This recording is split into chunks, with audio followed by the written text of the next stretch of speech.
Agents, what can you do now to build your pipeline so that when the beginning of the year comes, you don't have to press the reset button and feel like you're starting at zero? I've been doing this 15 years, and what I found as the fourth quarter approaches, one of two things happens for most agents. One, they've had an amazing year. They've hit their goals. They feel great. So what do? They put it in cruise control for the fourth quarter. They take their foot off the gas. They let up. Then the beginning of the year comes, and they find themselves disappointed with where they're at production-wise. They don't know what happened to start that next following year. The other scenario is an agent's had a difficult year. They've been frustrated. Things didn't go as planned for whatever reason. They are so frustrated that what they say is, you know what, this year's shot, I'll just start again next year, and they take time off, which we of course know is a big problem, because when next year comes, you're in an even deeper hole at that point in time. So in this video, I'm going to talk about 4 very specific strategies you can use to ensure your fourth quarter is a time of building that pipeline. This is a separation season for agents that are willing to work, not only work, but take the right actions. Some very specific actions will have them starting the year strong with some good, clear focus and hard work during the fourth quarter. So if this video is helpful, you like what you hear, drop a comment below and I will send you a resource that you can use from this video that will actually give you specific reasons sellers want to list their home during the holidays, during this time of year, during the fourth quarter, which make it a great time for agents to build their pipeline. So if you drop a comment below, I will send you that resource so you can take a look as a follow-up. But as always, let's get into it. The first thing that I wrote down here on my list is plan how many days you will work in the fourth quarter and how many days you'll take off. Like, let's go in realistically. We all know you're not going to work every single day, night, and weekend in the fourth quarter. There's way too much stuff going on. This is a time of regeneration, seeing family, enjoying the holidays, seeing friends, celebrating. I'm not saying to ignore that. Absolutely acknowledge it, but attack it with a plan, right? Know what days you're going to work and which days you're going to take off, right? I suggest Monday through Friday, take the weekends off, take the last week of December off, take Thanksgiving off, take the day after Thanksgiving off. But the rest of those days, work with focus. Giving yourself the privilege to focus when you're at work, on work, and not worrying about distractions or holiday events or how you're going to spend your time makes you that much more effective at work. And in that same line, when you're at home and you're celebrating with your family and friends and loved ones, leaving the work at work and enjoying your time there will recharge your batteries. That creates a really positive flow to help you keep your focus and actually want to go to work, versus being at work and wishing you were at home, and being at home and wishing you were at work, because you don't have enough of either going on. It has you in a state of turmoil. We see this all too much, right? So plan it out in advance, gives you the best chance to set yourself up for success. And don't beat yourself up too much if you get pulled here or there. If you can stick to this 80% of the time, you're going to be in great shape. Okay. The second thing I wrote down is plan out. Now you have your work days. Plan out exactly how many hours you're going to spend prospecting during those work days, and how many people you're going to talk to within that time frame. Right? Maybe it's 2 hours and 20 contacts, or 3 hours and 30 contacts, whatever it is, know it going in. This will give you focus and direction during your workday. If you don't have planned prospecting time in your scheduled workday, it's not a workday. If you're not generating for your business on that day, your business is in atrophy mode. You're declining. There's only two modes your business can be in: growth or atrophy. When you're not prospecting and just running around servicing your current business, that's an atrophy mode. That's not growing.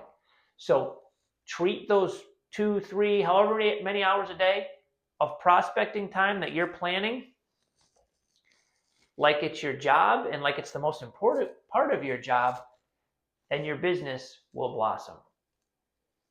The hidden benefit of this is during the holidays, with all of the distractions and things, trying family, friends, events. There are so many events and networking things that everyone's trying to do this time of year. It can be overwhelming and distracting. Less is more. Pick a few you know you're going to go to in advance, but make your business growth time during those work days, and you'll set yourself up for success. The third thing I wrote down is, what message will you give your database and the people you're calling during that prospecting time? Don't just wing it. Have a plan.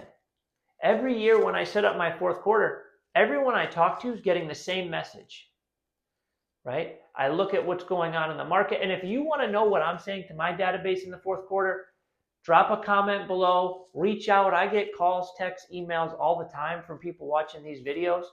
I'm happy to share what I'm sharing with my database at this particular point in time. Whenever you're watching your video, I set it up quarterly, right? In the fourth quarter, I'll take a look at what's going on in the market: inventory, sales, interest rates, common trends in transactions, what other agents are talking about, and I'll find something that I want to share on my calls, and I'll share it with everyone. This is great because you don't have to memorize 50 different things. You just have to find one good talking point. And this helps you become the authority figure to your group, to your sphere, to the people who you communicate with. It's not about knowing a million things. It's knowing one thing or two and being able to communicate that well, that will start to make a difference in your business. So know what you're going to say.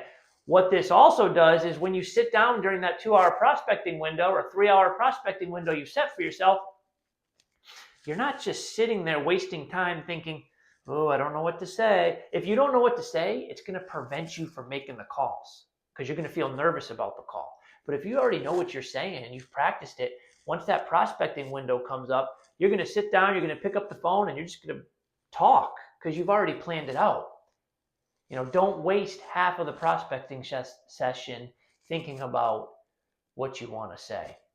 Right? Very important. Now, the last thing that I wrote down on my list is, know your fourth quarter objections.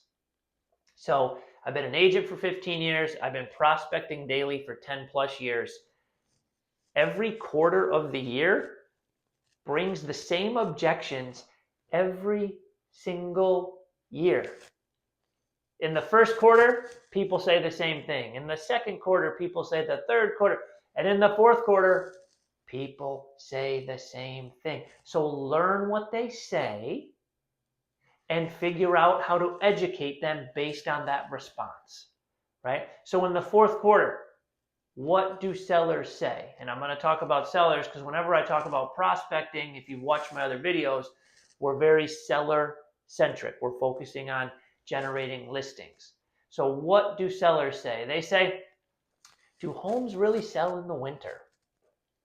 Right? I thought everybody lists their home in the spring. Right? Or I thought everybody wants to move before the school year starts. Right? So what are you going to say to that? That's a big one. Right? And do you believe yourself it's true? I got to tell you, a lot of agents tell their clients, wait till the spring. I've heard them.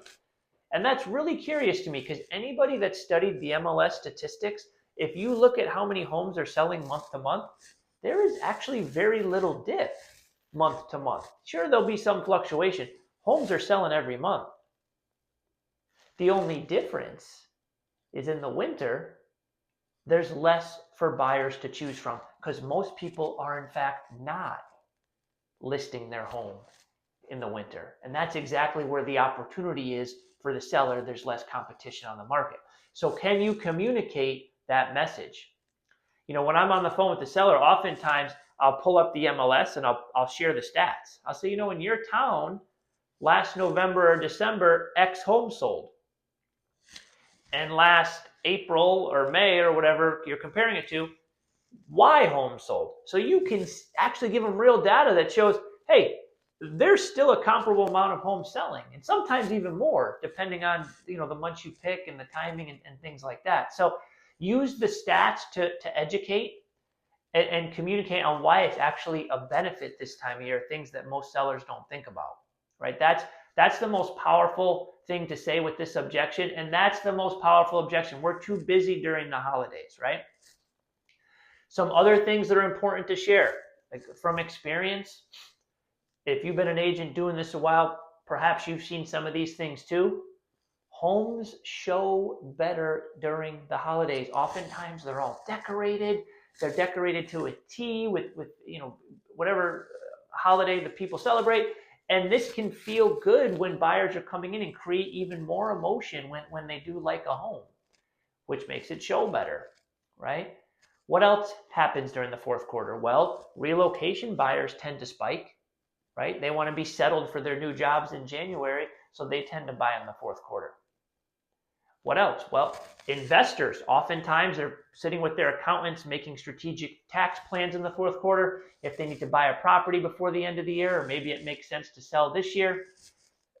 These are strategic tax plays that go on during the fourth quarter. So I have a whole list of 10 reasons that are actually to a seller's advantage to list in the fourth quarter. Again, if you drop a comment below, I'm happy to share that with you. The bottom line is knowing and being prepared for that and having the strength to communicate why it's an advantage versus just saying, oh, well, okay, yeah, I'll call you in the spring, right? Can actually help the seller, put them in a better position, and put your business in a better position. So going to work each day, a little bit of preparation, a little bit of planning can have this fourth quarter feeling good for you, both at work and at home. And when January comes, you and your business will be in a great place to hit the ground running, right? If this video was helpful, if you've made it all the way to the end, thank you. Press subscribe. That's one of the reasons that I know if this content is resonating. And as always, don't be shy.